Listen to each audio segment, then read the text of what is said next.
তাণ্ডব সিনেমার ক্যামিওতে থাকছেন কে, নিশু নাকি সিয়াম, তাই আজকে জানাবো। তার আগে ট্রেইলার নিয়ে কিছু না বললেই নয়। যে যেখানে অবস্থান করছেন সেখানেই অবস্থান করতে অনুরোধ জানানো যাচ্ছে। এবারের ঈদুল আজহায় মুক্তি পেতে যাচ্ছে শাকিব খান অভিনীত আলোচিত অ্যাকশন থ্রিলার সিনেমা তাণ্ডব। সম্প্রতি মুক্তি পাওয়া ছবির ট্রেইলার ইতিমধ্যে সাড়া ফেলেছে দর্শক মহলে। বিশেষ করে শাকিব খানের মুখে মাঙ্কি মাস্ক পরা রহস্যময় লুক নিয়ে তৈরি হয়েছে ব্যাপক আগ্রহ। চলুন দেখে নেই ছবির প্রধান চরিত্রে কারা কারা থাকছেন।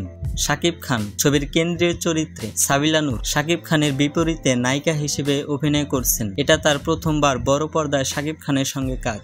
জয়া আহসান ছবিতে দেখা যাবে তাকে একজন সাহসী সাংবাদিকের চরিত্রে, যিনি সন্ত্রাসের মুখে সত্য প্রকাশে লড়াই করেন। ছবিটি পরিচালনা করেছেন রায়হান রাফি, যিনি এর আগেও থ্রিলার ঘরানার কাজ দিয়ে আলোচনায় এসেছেন।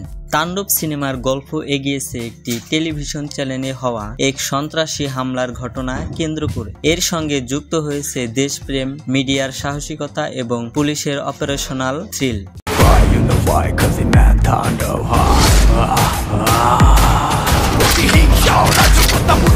তাণ্ডব সিনেমায় আফরান নিশোর ক্যামিও উপস্থিতি নিয়ে কিছু বিভ্রান্তি তৈরি হয়েছে। প্রথমে পরিচালক রায়হান রাফি নিশ্চিত করেছিলেন যে আফরান নিশো সিনেমাটিতে নেই এবং এটি শুধুমাত্র শাকিব খান কেন্দ্রিক একটি প্রজেক্ট। তবে সাম্প্রতিক এক প্রতিবেদনে দাবি করা হয়েছে যে শাকিব খানকে না জানিয়ে আফরান নিশোর একটি ক্যামিও শুট করা হয়েছে, যা শাকিব খানের অসন্তুষ্টির কারণ হতে পারে।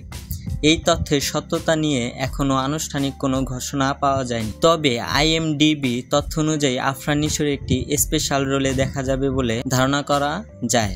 অন্যদিকে সিয়াম আহমেদের ক্যামিও উপস্থিতি নিশ্চিত করা হয়েছে, যা সিনেমার একটি বিশেষ চমক হিসেবে দেখা যেতে পারে।